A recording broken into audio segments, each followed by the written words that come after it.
Surprise! Did you know your eyes see me like this all the time? They do. It takes your brain to make me look like this. And that's one reason I've said you see with your brain. But of course, your eyes are very important. You learn an enormous amount about the world through your eyes. What do you know about how they work? Well, they're not as simple as they look. Your eye is made of many parts that work together to bring your brain a clear, sharp picture, even if the picture is upside down. But how do these pictures get to your eyes? Let me give you a hint.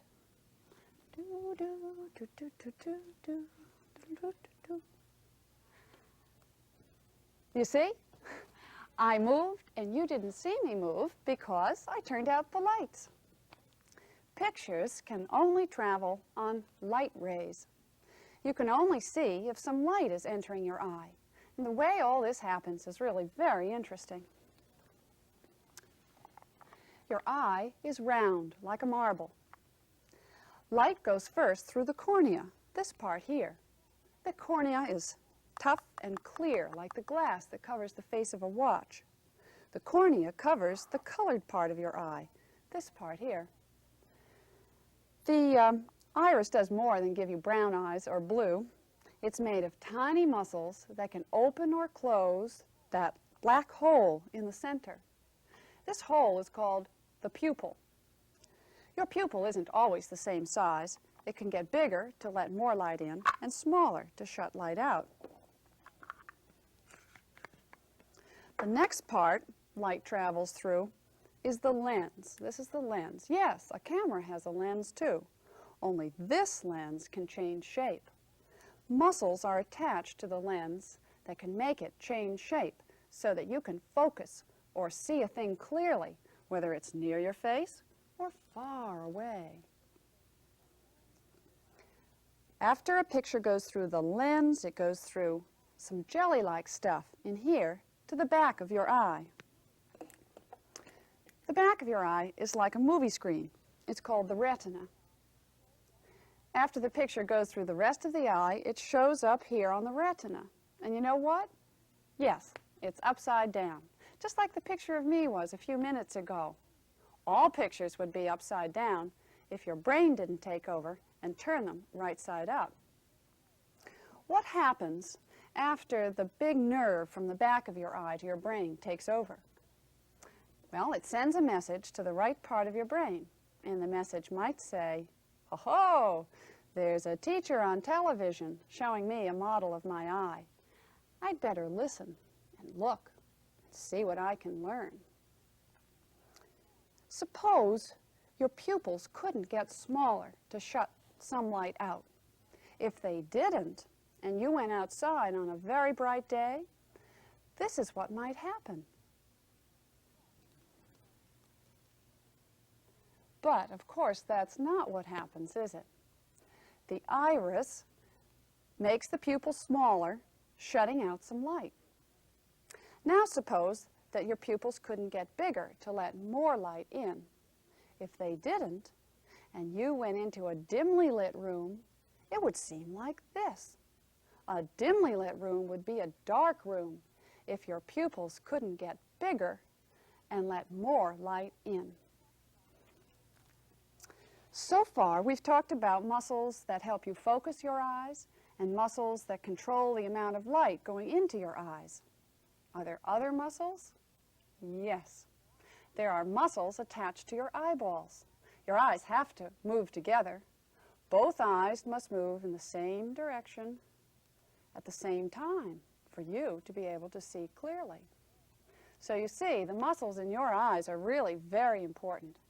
That's why you shouldn't read in the dark. You'll strain the muscles in your eyes. Your eyes need good light to read by.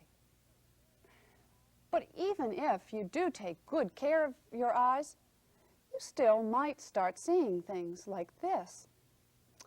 Lots of things could be wrong. My friend Arlene was smart. When things started looking like this to her, she did something about it. Arlene first went to the oculist's office. An oculist is a doctor who checks to see if your eyes are healthy. Arlene sat in a big chair like this before when she had her eyes tested, so she isn't worried. Arlene keeps her glasses on and uses one eye at a time to read the letters on a chart on the wall. Then Arlene looks at some lights. She should see 4 dots if the muscles in each eye are doing their job. For the next test, Dr. Fricker uses something that looks like a plastic ruler. He is checking each eye to see how strong the muscles are. Next, Arlene wears some special glasses to look at some pictures in a book. A fly as big as a mouse stands right up on the page. Then Dr. Fricker shines a light in Arlene's eyes that helps tell him what kind of glasses she needs. The light makes Arlene see spots, but they go away in a minute. Dr. Fricker holds Arlene's head so she can't turn it and has her follow a stick with her eyes as he moves it from side to side. Arlene tells him when she can no longer see it. This shows the doctor how far Arlene's eye muscles will turn her eyes and how far she can see without turning her head. Next, Dr. Fricker has Arlene put her head and shoulders into a large machine. All Arlene can see is a funny camera-like thing that looks right back at her. Dr. Fricker looks into each eye to see if the cornea and lens are shaped as they should be. This is very important for good eyesight. Another light. This time, the doctor is going to look right inside Arlene's eye. He tilts her head back so he can see right down into the retina. This funny-looking pair of glasses is very heavy because it holds more than one lens. Arlene decides which lens helps her see the chart on the wall best. Maybe this one. Arlene has to look very carefully to be sure. No, these are the ones. Dr. Fricker will write a prescription for these lenses. So Arlene will get her new glasses that are just right. Arlene is proud of her new glasses and happy too, because things no longer look fuzzy to her.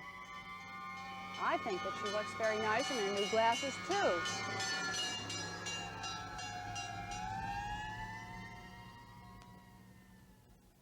Wow, wasn't that some sound?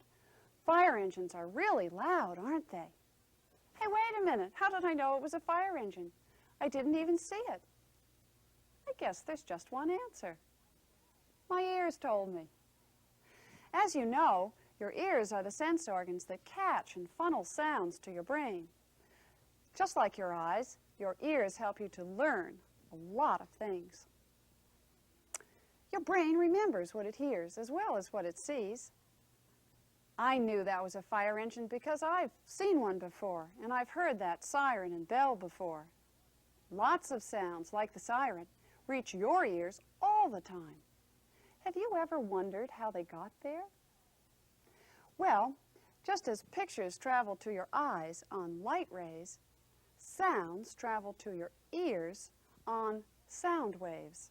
For your ears to hear anything at all, sound has to be carried to them. All sounds are made by something vibrating, that is, moving back and forth, just like this rubber band. Can you see it? Can you hear it? Okay. Now, how did that sound get to your ears? If you think it traveled through the air, you are right. Sound travels through the air like ripples travel through water. Now, what about your sound equipment? What about these funny things that stick out from your head like wings? Nod your head if you think you hear with this part of your ear, the part that sticks out. Oh no, you guessed wrong. You don't. This part of your ear, this little saucer, a big saucer, sticks out and it catches sound, but that's all it does. You could still hear without it. The sound travels down this tube in your outer ear to your eardrum. Here, let me show you. There it is. I think you can guess how the eardrum got its name. It vibrates when sound strikes it, just like a toy drum does when you hit it. In the middle ear, that's on this side of the eardrum, are the 3 tiniest bones in your body. 1, 2, 3. They pass sound along, and the sound gets stronger as it passes from bone to bone. The 3rd bone passes the sound along in here to the coiled up tube in your inner ear. The inner ear has thousands of tiny hairs in it, and it's filled with a liquid. The sound goes around and around in the inner ear, making the liquid move, and that tickles all those thousands of little hairs, sending a signal along the big nerve that carries messages to your brain. And you get the message. I bet you didn't know the ear was so complicated, that there was so much to it, did you? Suppose you don't hear very well. What if every sound you hear were as low as my voice is now? You can't put glasses on your ears. What can you do to make your hearing normal? Well, some people who don't hear well wear a hearing aid that makes the vibrations that strike their eardrum stronger. And believe me, wearing a hearing aid is a lot better than not hearing what goes on around you. So you see, people who don't see well and don't hear well don't have to give up knowing about things, and they certainly don't have to give up learning. Maybe they can get help for their eyes or their ears. Or they can use their other sense organs instead.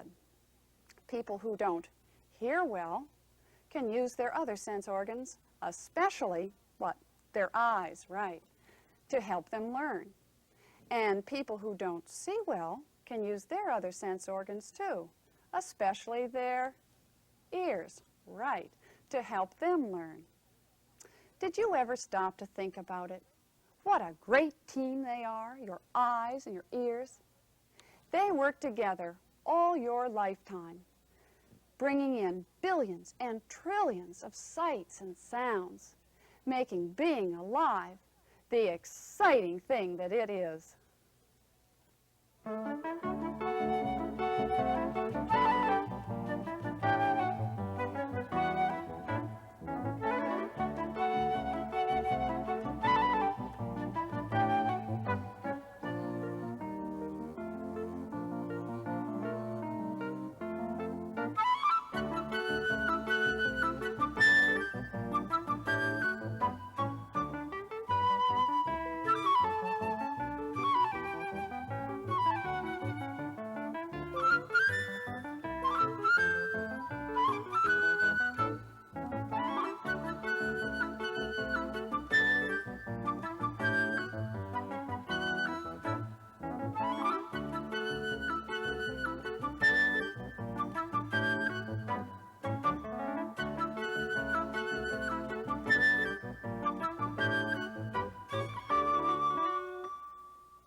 All About You is a project of the Agency for Instructional Television.